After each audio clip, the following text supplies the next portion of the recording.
Namo nga mi zon si kahi Daisy fit in hin na ganay po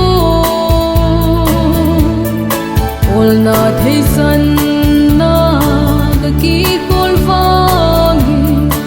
In na ganay po inangadingin Kalhin na bagay kahoy Nang kong dahi ka, tinale kipana Ko'y hiểm lâu ê sân thinh tim Hi mê chân sa tu Krista vô su ahi Ta san lâu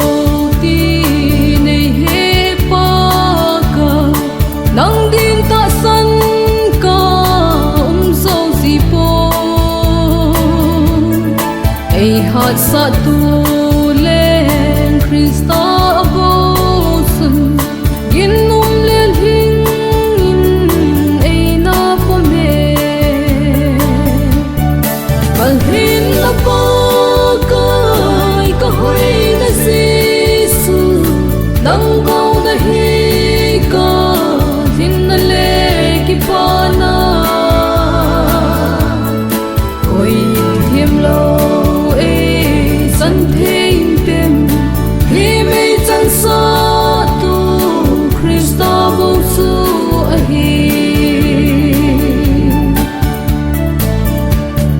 Kip na kanay lâu ti nay hay pa ka In la thi mo